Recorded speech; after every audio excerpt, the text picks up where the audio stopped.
Welcome to week 8. First of all, verification. Yes, this is really Jeffrey. We are going to do a silicone mold today. This is definitely a low budget way to do a silicone mold.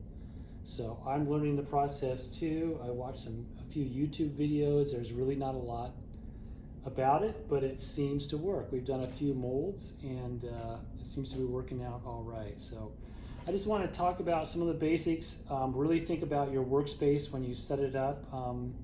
Please don't use your mother's utensils. I don't want any angry moms calling me, but hopefully you can find some stuff to work with. I'm using a piece of corian, which is a solid surface material. I used to do a lot of artistic work with this product, and it has zero absorption. So having a surface that is plastic that water doesn't absorb will be really nice to work on. And then having some kind of a bucket or a bowl you can actually put the silicone into. The first thing I'm going to do here is I'm going to put some soap in here, and you know, I would put quite a bit.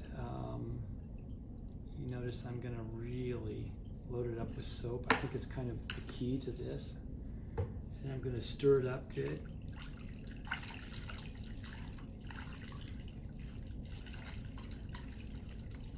So you're welcome to use gloves. I used plastic gloves a few times and it worked well. I actually found that it stuck to the gloves. I was kind of having a hard time with it, but I actually found that it worked well just with my hands too. Having that soap on them seemed to work really good. I'm going to put a little bit of soap on my surface area here.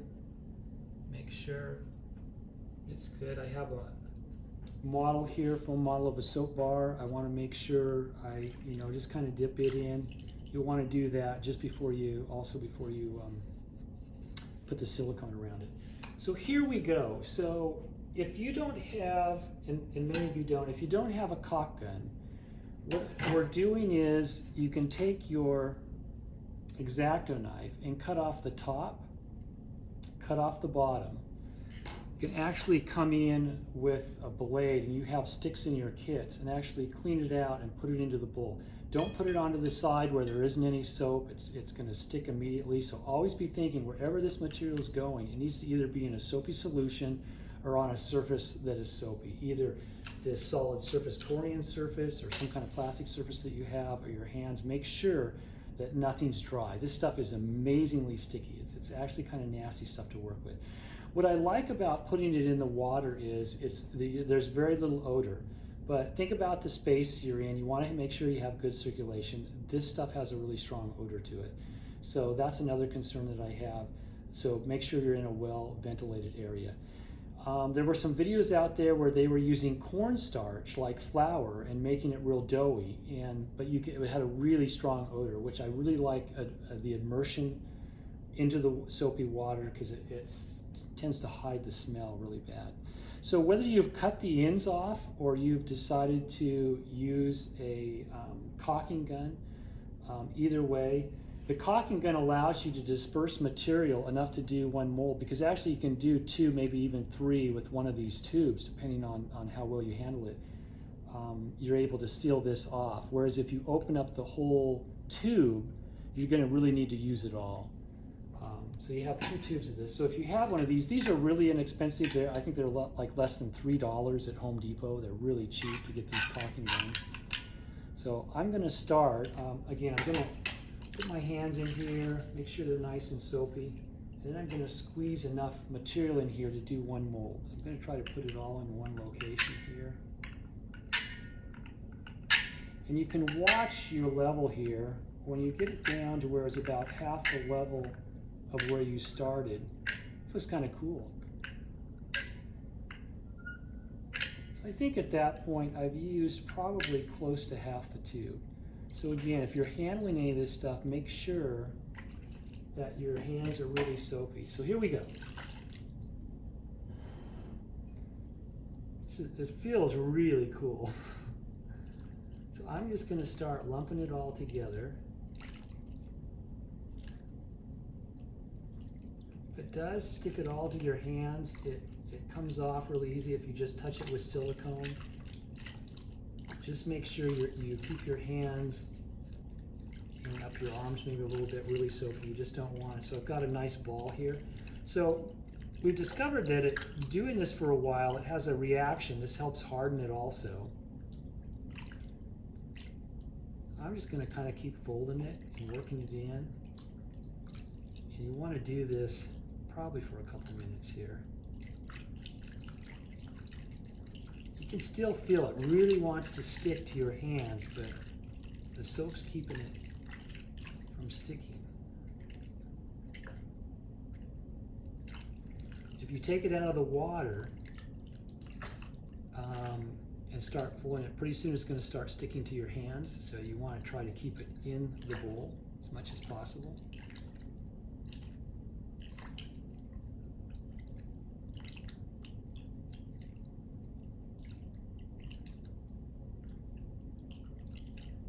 We'll just keep working it around. Now I can feel it actually starting to stiffen up a little bit, so you only have so much time to really work with it. You can feel it starting to get stiff, so you want it to be really pliable. It feels really pretty good. You want it stiff enough so that it's going to hold its form around the model. But you don't want it too soft so that it's going to pull away even after you put it around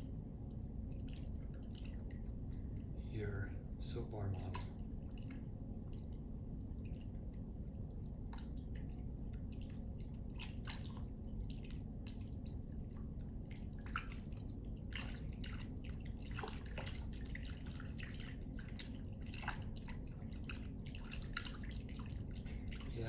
When I saw this, I thought, you gotta be kidding me. Does this really work? And sure enough,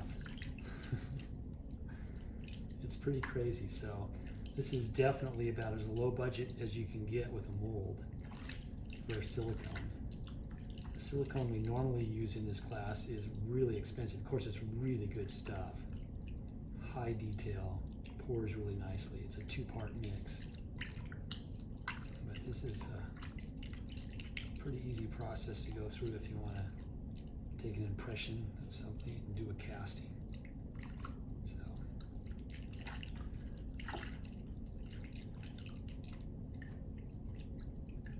okay, I think I've spent enough time probably working with this. Again, I want to make sure that my surface here is nice and soapy.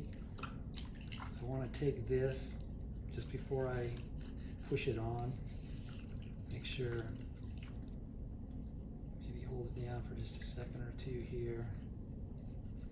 Because of this foam isn't really that close cell, it is a high density foam, but it's going to have a little bit of absorption to it, which is going to help with the release. So here we go. So now the first thing I'm going to do is I'm going to put it on here and kind of get it laid out a little bit so I kind of have a nice surface. See, it wants to stick even to this surface now. You get a little bit of pressure on it. Put it in the basic shape of your mold here. The trick is to get even amounts of wall thickness around your mold. So you want to take your time and play with this. I've got feels like a pretty nice flat surface right now. I want to try to make sure that it feels pretty good. There aren't any big air bubbles or anything in it, because the smoother this surface is when you put it on the mold, the better quality surface you're going to have when you actually release it. Okay, so here I go. I'm just going to press this into the top, and I'm going to just start to work it around the sides, up and around. I want to be careful not to take too much. You can start to see where you can actually see the foam. I want to make sure I have plenty of material and I don't have any thin areas. So while you're doing this, make sure you're watching all areas of the bar and just start slowly working your way around up the corners. You don't really need to bring it over the edge very far. Now, one issue I've been having is making sure it just kind of stays in this form, because it does have a tendency to maybe want to pull away a little bit here. And we want to try to get it so that it stays nice and tight up against the mold. And you may come up with some tips and tricks to do that. But looking at it here, it looks like, see, you can tell a little bit showing through there. I want to have a little more wall thickness. I'm going to push the material into the corners there a little bit. Try to make it a little bit thicker. And you have time to work with it. And you might stick it back in the solution, making sure that it stays nice and wet so it doesn't stick. So this is looking pretty good. What I need to do is I need to kind of bind it around the edges. The other thing I'm going to do is I'm going to tap it here a little bit, try to get it to have a flat surface so it kind of sits flat a little bit there on the bottom. Might put a little bit of pressure on it there. Pulls out a little bit. Get a nice surface. Try to keep it as level as you can, because when you demold this and release it from the actual physical mold, you'll want to have this sit as flat as possible, because when you do your second casting with the hydrostone, you'll want it to be level. So again, I can still feel it wanting to stick a little bit. There's a little bit of silicone on there, I think, still from our last mold. It's just wanting to grab onto that. So yeah, so you can tell I'm having a little bit of problem with that wanting to stay in position. So something a person might do too is get some pins. You can get some long pins that might help. I hadn't thought of that, but maybe I'll try that. I had used some tape, but I'm here with the sewing stuff, and I just thought, hey, maybe, I wonder if pinning it would help. You might end up with some small holes, but I think that's pretty minor compared to what it could do. Hey, I think this might work. Trying something new here on the fly.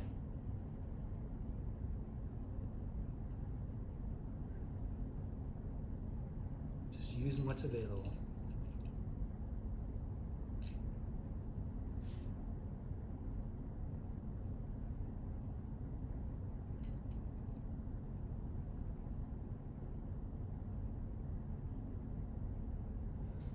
So that might be one solution. I'm not real sure that I'm really happy with that though. I'm gonna go back to, because I'm afraid I might end up with too many pins in that. So I'm gonna go back to what I tried earlier.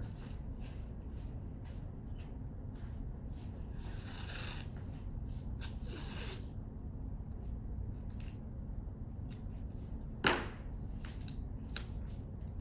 got some tape. Brought it around, pulled it in real tight, and then I looped it back around on itself here, like so. And that tends to work pretty well too. So I'll be anxious to hear from you guys if you have any ideas on that too. So don't worry about it coming over the surface, but you don't want to have a lot of excess, because you don't want it to catch when you go to release it. You want to try to, you're going to have to peel some of this back, so I might even just kind of make sure that I don't have too much going over the edge of it here. It's going to make it easier when you go to demold it.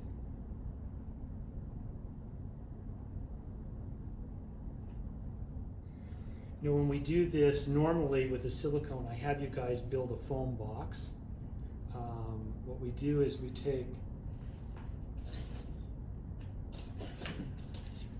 take this material, and then I have you guys actually build a box that your master mold sits in. This is just a real crude representation. And then you set this in it like this. We double tape it to the bottom of this, and then we put a base on this also. Kind of like this. Hot glue it all down, stick it in here, and then we actually pour the silicone in. So, and that way we can really minimize the amount of silicone. We can get the exact wall depth that we want and everything. So we customize a box for the mold.